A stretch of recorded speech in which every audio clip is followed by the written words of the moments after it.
রবিবার বিকেলে তেহট্টের ছিন্নমস্তা থেকে শুরু হয় রামনবমীর বর্ণাঢ্য শোভাযাত্রা। তেহট্টের বিভিন্ন এলাকা থেকে শোভাযাত্রায় যোগ দেন মানুষ।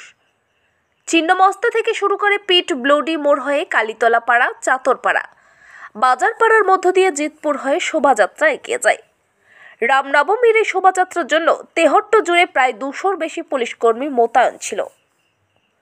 জানা গিয়েছে প্রায় 25 জন অফিসার তেহট্টের বিভিন্ন জায়গায় মোতায়েন ছিলেন। তবে এদিনের শোভাযাত্রায় কোনো রকম অপ্রীতিকর ঘটনা ঘটেনি। অন্যদিকে রবিবার দুপুরে তেহট্ট পুলপাড়ায় রাম পুজোর উদ্বোধনে আসেন অভিনেতা তথা বিজেপি নেতা রুদ্রনীল ঘোষ। সাথে ছিলেন নদিয়া উত্তরের বিজেপির সাংগঠনিক সভাপতি অর্জুন বিশ্বাস। দেখুন, এই তেহট্টের এখানে যে ব্রিজটা হয়নি, যিনি করেননি, যে কারণে মানুষের ভোগান্তি, বারবার একটা ব্রিজের কথা হয়েছিল। এই ব্রিজ কি বিজেপির সম্পত্তি হবে? না তো। রাগ কেন? যেখানে সনাতনী মানুষ বেশি রয়েছে, যেখানে চোর জোচ্চোরের বিরুদ্ধে মানুষ কথা বলেন, সত্যের পথে চলার কথা বলেন, সেখানে তাদের উপর রাগ। এদিকে বিধায়ক যিনি রয়েছেন মানিক বাবু, তিনি কোথায় যেন একটা রয়েছেন, মমতা বন্দ্যোপাধ্যায়ের আশীর্বাদ ধন্য যারা, তারা যেখানেই থাকেন সে সময় বাকি নেই যেখানে মমতা বন্দ্যোপাধ্যায় তাদের ওখানে গিয়েই তাদের সান্ত্বনা দেবে। এই ইঙ্গিত পাওয়া যাচ্ছে, মানুষ চাইছেন। আজকে এখানের যে মানুষেরা রয়েছে তারা নিষ্কৃতি পেতে চাইছে, চোখের জল ফেলছে মানুষ। এমনটা তো হওয়ার কথা ছিল না।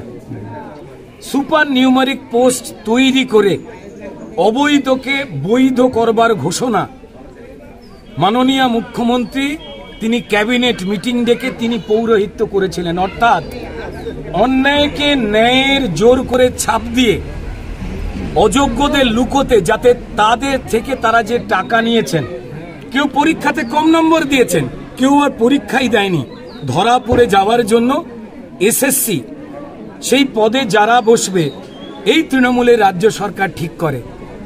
তারা কত মাইনে পাবে এই তৃণমূলের রাজ্য সরকার ঠিক করে।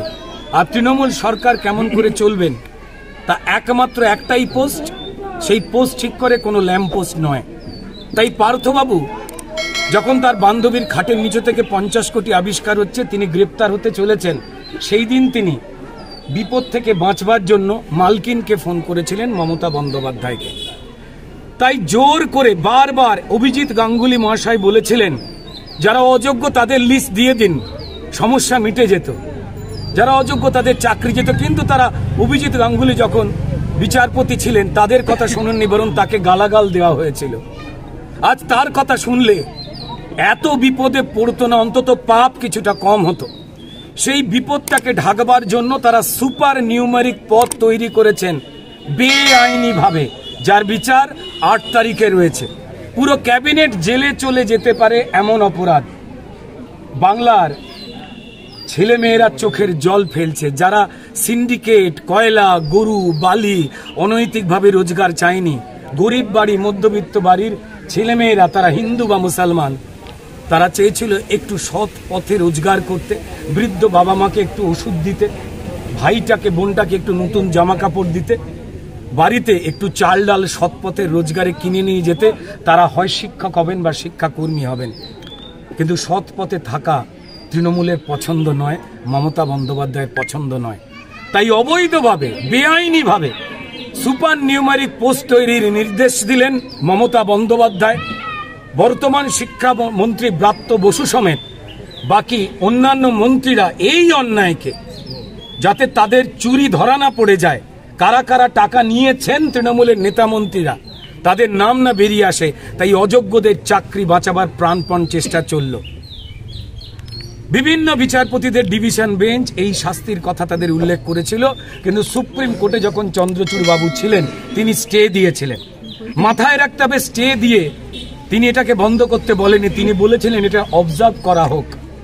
বর্তমান বিচারপতি আমাদের দেশে সম্মানীয় সঞ্জীব খান্না, তিনি ওই যে রায় হাইকোর্টের ডিভিশন বেঞ্চ দিয়েছিল, যে দরকার হলে এই ক্যাবিনেটের সমস্ত মন্ত্রীদের জেলে পুরে তদন্ত চালিয়ে এই পশ্চিমবঙ্গের মানুষের গণতান্ত্রিক পদ্ধতির যে ক্ষতি তারা করেছেন, জেনে শুনে যে পাপ করেছেন সংবিধানের শপথ খাওয়ার পরে, তা চূড়ান্ত বড় অন্যায়। তার ফয়সালা ভগবান শ্রী রামচন্দ্রের কাছে আজকের পবিত্র দিনে যে লক্ষ লক্ষ মানুষ, অসহায় পরিবার যারা চোখের জল ফেলছে, তারা চাইছে পাপীর বিদায় হোক আমাদের এই রাজ্য থেকে। এটাই বলবো, এর বাইরে কিছু বলার নেই। বাকিটা আইনি ব্যাপার রয়েছে। তারা অন্যায় করেছেন, প্রমাণিত। যারা অন্যায় করে, যারা খুন করে, যারা মানুষের লুট করে, যারা নিরপেক্ষ সংবাদ মাধ্যম সত্যি খবর, মানুষের খবর দেখালে যাদের জেলে পাঠিয়ে দেয় মার্ডার কেসে বা গাঁজা কেসে, যারা বিরোধী রাজনৈতিক দল পশ্চিমবঙ্গের ভারতীয় জনতা পার্টির 300-র উপরে কার্যকর্তাকে খুন করে পুলিশকে জোর করে বলে যে আত্মহত্যা বা অস্বাভাবিক মৃত্যু তকমা লাগিয়ে দিন, অসহায় পুলিশ যারা চায় না, যারা হয়তো কদিন পরে বিক্ষোভ করবে, তাদেরকে প্রমোশনের লোভে বা ট্রান্সফারের ভয়ে এই অনৈতিক কাজ করে যেতে হয়। আর তাই 2021-এ যখন হাজার হাজার লক্ষ লক্ষ ঘর আমাদের ভেঙে দেওয়া হয়েছিল, সেই সময় কেন্দ্রীয় মানবাধিকার কমিশন, যারা নিজেরাও এসে আক্রান্ত হয়েছিলেন, তারা বলে গিয়েছিলেন এই রাজ্যে আইনের শাসন নেই, শাসকের আইন আছে।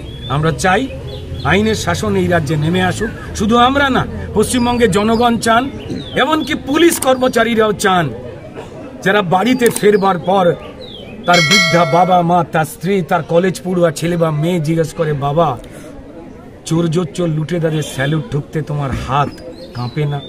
তারাও নিষ্কৃতি চাইছেন। ভগবান শ্রী রামচন্দ্রের কাছে আজকের দিনে কামনা করছে, প্রার্থনা করছে প্রত্যেকটা মানুষ এই যন্ত্রণা আর পশ্চিমবঙ্গে দেখতে না হয়। আর চোরেরা গর্বের সঙ্গে মাথার পিছন দিকে দেশের পবিত্র জাতীয় পতাকা রেখে মিথ্যের প্রেসমিট না করুন। এসএসসির মতো কি টেটের অবস্থা একই রকম হতে পারে? একই রকম হয়েছে। কারণ দেখুন, পাপী পাপ কাজ করবে, তাকে আপনি শুধরোতে পারবেন না। পশ্চিমবঙ্গের মানুষ যন্ত্রণায় রয়েছেন। এবং তার সঙ্গে একটা বলে রাখা খুব জরুরি, যে পদ্ধতিতে ভোট হয়, কেন্দ্রীয় নির্বাচন কমিশন একটা সিস্টেম, তারা যে রাজ্যে নির্বাচন হয় সেই রাজ্যের রাজ্য সরকারকে বলে নির্বাচন পরিচালনা করবার জন্য আপনারা পুলিশ দিন এবং সরকারি অফিসার দিন, যারা প্রিসাইডিং অফিসার হন বা কাউন্টিং এর সময় থাকেন। যদি এখনো আমাদের খবরের দর্পণ চ্যানেলটি সাবস্ক্রাইব না করে থাকেন, তাহলে এখনই সাবস্ক্রাইব করুন, সঙ্গে বেল বাটনটি ক্লিক করুন আর পেয়ে যান সব খবরের দ্রুত ভিডিও আপডেট।